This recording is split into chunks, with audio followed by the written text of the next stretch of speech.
today we have attorney Roy Miller here with us. Hi, how are you? It's been a while. It's been a while, but I'm honored to be here with such a beautiful host, especially. That makes it easy for me to come and want to talk about something. He has a great sense of humor. Now, this is what we do know about attorney Roy Miller. He has been an attorney for 28 years. He taught at 2 HBC. That's right, yeah. Fort Valley and Morehouse. And he deleted the N-word out of most dictionaries, the major dictionaries. Isn't that right? Yes. Okay. So tell us, why did you decide to become an attorney? As a musician, it's what I love. And what I've done almost all my life. My mom started us out singing in church and everything.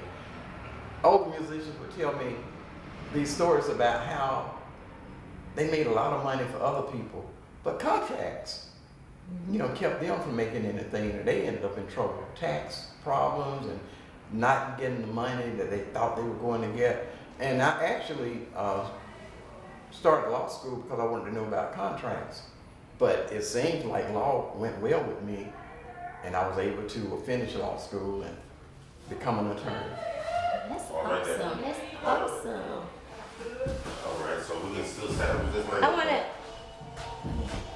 People coming down, it's gonna mess with stuff. This was. So give us some advice concerning aspiring attorneys. What advice would you give someone that's interested in that field?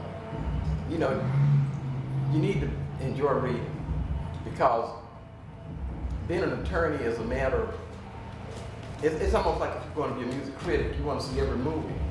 So then you can compare it to other movies, and you can learn about the art of movie making by watching a lot of movies. The same thing as an attorney.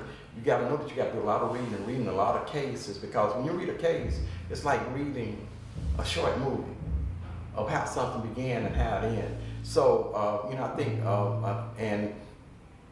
and I feel like you have to have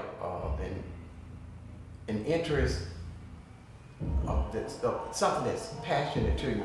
A lot of people go into being an attorney simply for making money.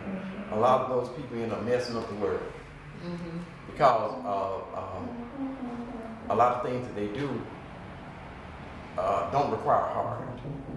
But I think for you need longevity, compassion and sympathy and empathy. Yeah, it's just like life. You got to have a heart to live. Right. When you take the heart out, you have a thing. And so much now, you see people, they are just making music or trying to make it in music many times, and they don't have the love for music. It's just can get them something that they crave. Have you ever thought about becoming an attorney for the music industry? I did a lot of that in the Atlanta area.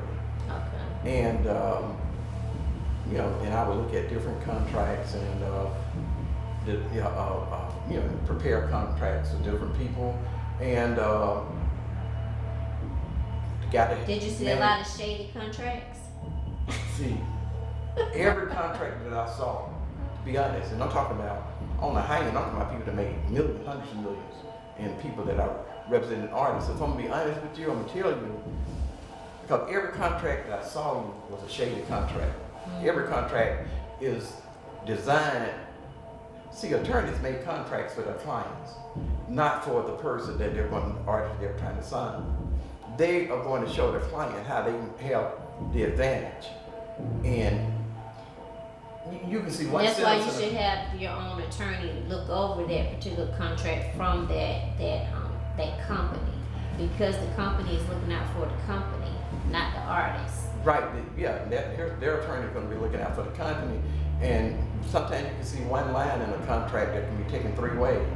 It's done by design, because the person who made the contract is the master of the contract. Everybody else is guessing. If you're on the court, you say, I thought it meant this.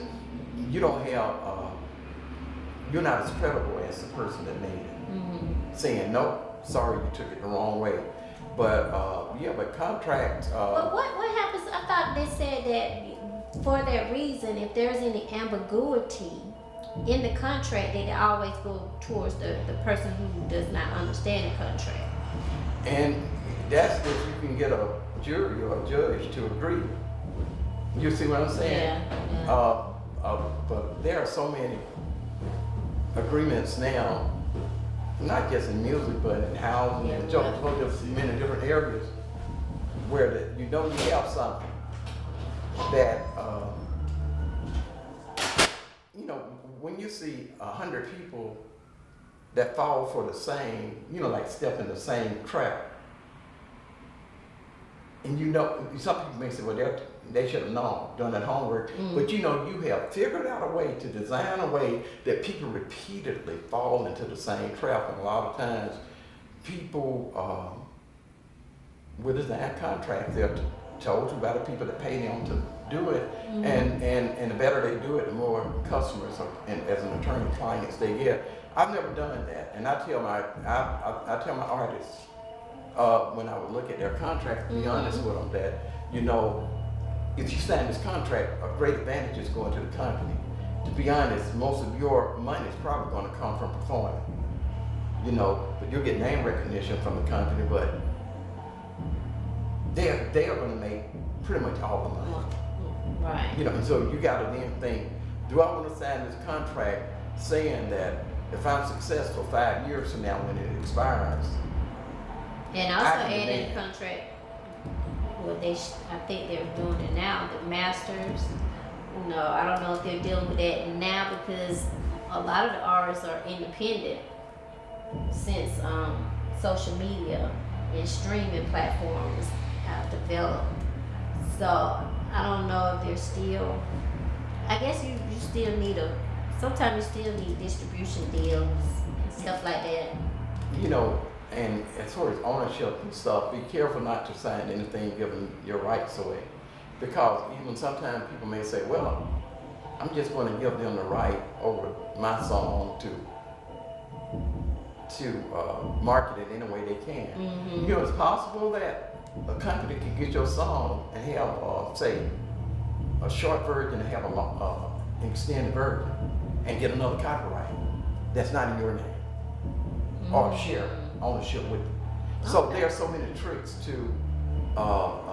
things that Trying you to can take do the legally. artist's money. Right, you see them to get ownership. And then a lot of times the artists, they're just happy to perform. That's all they want to do is perform, and that's how they get them. They see that they're hungry and they're anxious, and they want to get out there on stage, and that's all they want to do. But there's a business side to it also that you have to think about when you're an artist and a musician. Yeah, be careful what you sign. Well, we can talk about this all day, but let's move on to your book. And I want you to tell us a little bit about the book, The Story of a Dreamer. Okay, The Story of a Dreamer is a book of poetry, but actually it's a book of situations. Your situations? Some mine, some things I imagine, some other people, but it talks about life in general. You'll see poems talking about love, a lot about it, love and romance, but you'll see some talking about the world today, how we treat each other, talk about nature. But I'm proud of the book, and it was an Amazon bestseller for several months. Okay. Yeah, but What's your process concerning writing? Do you have a process or? You know, when writing, my way, but you know, like a lot of people know me, I write a lot of music too, and the same way with poetry.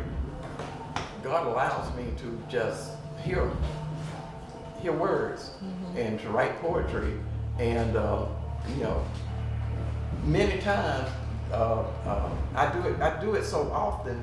You may have noticed a lot of things that you seen I be putting like daily on Facebook or wherever. I'm creating and copyrighting it at the same time. I mean, because I'll sit down and I can just have that imagination. How do you copyright so fast? See, copyright is the ability to prove that it's been published, meaning that someone else heard it. Copyright law is the only one that's different is an intellectual property from patent and trademark. there you have to do register with the government. But if someone steals your song or your book, you need to prove the date that you first created and held evidence or witnesses or something. Now, when you recorded, say, music with the copyright office, that's good because that's probably a great witness for you. So what's the poor man's way of doing it? Well, some people say mail it to yourself in an envelope, but That's not gonna hold up in court. Today, a lot of people you'll be surprised how many may drop something on YouTube just because they're going to copyright on it. Because they got a date as to when. And it's not their company to prove. Now, see, some people say poor man copyright, they mail something back to them, and I would show my students when I would teach intellectual properties, at Morehouse especially, that I can take an envelope that's been sealed, and you claim, if somebody wants to steal it, they can put it over boiling water, and just run it over the steam and open it up, take it out, put whatever they want to back in it. So that may not be so reliable because you have people that can manipulate. You see what I'm saying? If you're a company that's interested in just stealing material, you may mail yourself 100 envelopes with nothing in it, knowing that 5 years from now, you're going to do that. You're going to unseal it. Somebody come to you with a great idea, and you want to prove, I had this 5 years ago, but you know what you did. But you have to be careful. People know that your evidence can be challenged, so it need to be as provable as possible. Yeah, but you don't have to register to get a copyright on something. Of course, you see a lot of things that come from newspaper articles and stuff. It's impossible for a person that's putting articles every day to send off what they're going to put in there, and you got to have it, but it's published. So the moral of the story is to make sure you back yourself up. Make sure you take care of the business first. Make sure you can prove that you're the owner of whatever you're creating. Now, do you write up on the Leroy Ace Miller? I write on the attorney Roy Miller. Okay, because I know Ace. Ace is the bad, mischievous. That's right. Yeah, that's the mischievous side of Roy Miller. There's nothing wrong with it. You sure? Are you sure? Hey, Ace, Ace. Who named you like Ace? You named yourself Ace. Well, I've been knowing him a long time, so I can talk to him. When I was little, played baseball, I had the number 1 on my jersey was Ace. It started there, but when I pledged on Omega, Sci-Fi, we had a tall line, and I was the shortest, but I was the Ace star. Oh, okay. So most people in music just know me as Ace. Leroy Ace Miller. That's when you want to get into some devilment. Yeah. And that's good. It's good to be in a little devilment every now and then. Every now and then. You don't want to be a boring person. No.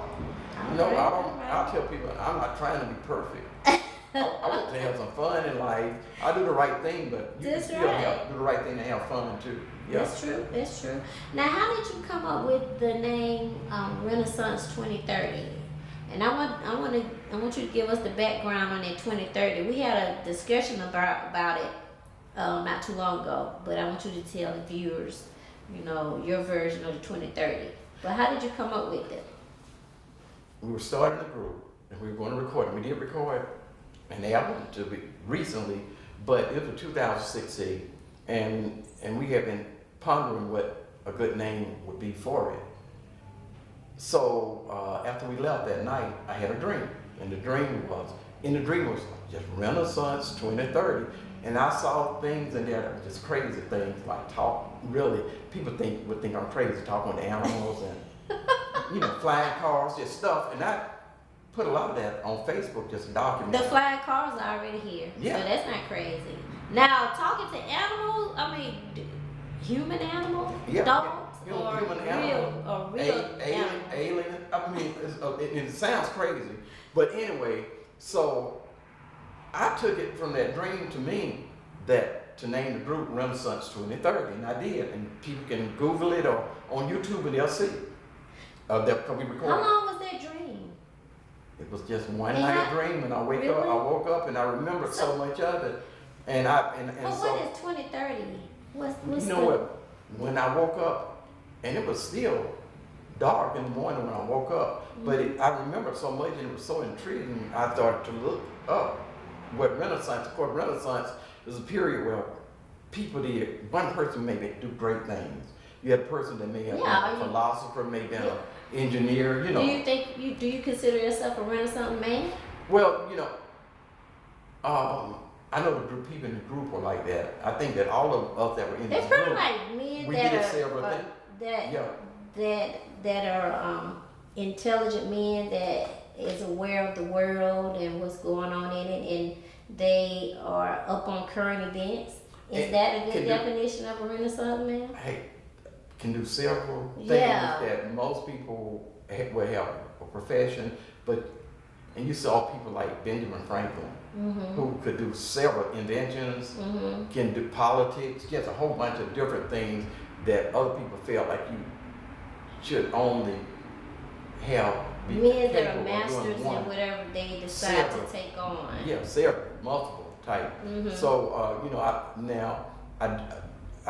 some people have long ago told me, say, "You're a Renaissance man," but that was, you should hear that coming along because I do several things. God allowed me to be able to do several things. You know, but Renaissance 2030, I thought it was going to be the title of the band, but then after I looked more deeply into it, I realized that the year 2030 a lot of that stuff is going to happen, and pretty amazing. Some to of me. it has already started. Yeah, and you know, there's already a preamble that had been agreed upon by the United Nations between all the major nations, even back then, the time when I was having a dream. Anybody can look up and see it, and year 2030, United Nations. I want to say sustaining the world, but anyway, I can't exactly. Keep that in mind. Oh, but Year anybody can look and 2030. see it. Anybody can look and see some amazing things are to take place by the year 2030, and as though it's a deadline. And I'm not just saying this. You can look it up and you can research it because that really, what started me to look was the dream. But there's a lot of things that's going to take place and got to take place by the year 2030. Okay. Yeah. So did you teach yourself how to play instruments, or You know, did you take like a class concerning the instruments, like playing the piano? What else can you play? hey, I played the trumpet, I played the trombone, I put those on See, I didn't know on that. back, and more bass guitar, the drums, but most of what I've done, especially in the more recent years, was keyboard. Since it was so, I was able to produce so many things in my home studio with that. Every now and then I play the bass guitar, but music and playing different instruments, and I tell people, don't give up. Some people think that they tried to play an instrument and it didn't work out, but I'll tell you, I was raised around my mom who played the piano. So I was raised around music, and I learned music, and I played in junior high school in the bands and stuff like that, learning music. Okay. But So when I you went do to- have a basic understanding. You had a basic understanding of playing instruments. But it was one time, a lot of people got basic understanding, but it was one time I was in the studio in Warner Robins, and I had paid for the money to record doing a commercial. That they were doing commercials with different people on the mall and stuff like that, music commercials. The musicians didn't show up, and I couldn't get my money back. And I decided, I'll be honest, that's when me playing instruments in different parts kind of blew my mind, because I used that time, and it was at that time I used that 2 hours to create the most popular song that I have, and if you look at it on the internet, called Teacher. Okay. Really, and it's really, that's when I really discovered that I can play different parts and write different parts. I tell people, don't give up, because your gift that you thought you tried before may have a certain time that it's really strange. It's really strange, but Well, since we're talking about gifts and your gift of writing songs, I want you to give me like a one word, maybe to describe these songs right here. I want to be crazy for you. hey, it's like we are crazy about a lot of things, but I want to be crazy about you. No, I want to be. If you feel like dancing. And that was for people who stay at home too much. And I'm saying if you feel like dancing, get on up. You don't you've been washing dishes all day, you've been cooking all day. Sometimes you deserve to just dance. Go out and dance. Squeeze you. Well, you know that's Ace. Now you There's Ace coming out right there, huh? Every man, you see that pretty lady, you want to squeeze her, I tell you. It comes to your mind. If walls could talk. Hey, if walls could talk, they would say what you're passionate about, what you like, how you feel about me, who you really love. So if walls could talk, they'll tell a lot of things. Oh goodness. Okay. Now this is something that surprised me. I never knew you wanted to become an actor. And what inspired you to become an actor? Well, it started with, I was writing a book, Etched Moon, and a local producer of like movies and different things, Stacey Jenkins, she said that I was talking to her about the book that I had coming out. She said that should be a movie, and that's where it started. And if you look, we did a short version of the book. Mm-hmm. Now that's on YouTube and stuff like that, Etched Moon. But that's where it started, and I played a part in it. Okay. And from that, you know, I had opportunity to play in like that, different parts in other movies. All right. So it was your book that That started me to act. All And in the book, I'm that actor Sias, who's a bad. He's really, you come over here, baby. I'll tell you something in your ear. He's that type person. It's funny seeing this side of him. It's hilarious. Oh yeah, Sias. If you look at the film, you'll laugh at Sias. But Etched Moon is a really good book. Can you give us a little bit about the plot? Yeah, Etched Moon is a blind black girl who, and we start back from her grandfather, Cyrus, who was actually born on a slave ship. And he was actually, because his mother was really sick, his mother was dying, he was actually cut out his mom's stomach. So he comes from a very, but even as it goes, he's a rascal also as time goes on, you know. And but it shows that even he had to face different odds, but he did some stuff that wasn't right anyway. That wasn't right. But eventually his granddaughter, who is Edith, and she's blind, and I won't tell you how she became blind. Okay. But the book is very interesting on how she became blind, but she ends up changing. She succeeds. Okay. Where the family may have had a turbulent past before her, she's the blind one, but she succeeds. And she's a music prodigy. She's excellent. She's just a beautiful person. You know, but she comes from a very turbulent past because her granddad Sias went through a whole lot. Okay. You know, yeah. Okay. Attorney Miller, Leroy Ace Miller.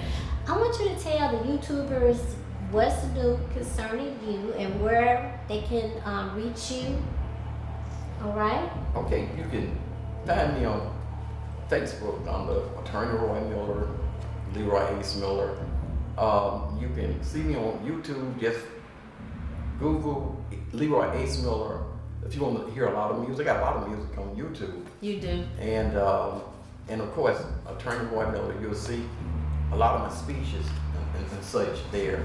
Yeah, and my phone number, you can reach me at area code 745-2402. I want to give also my email address is attorneymiller99@aol.com.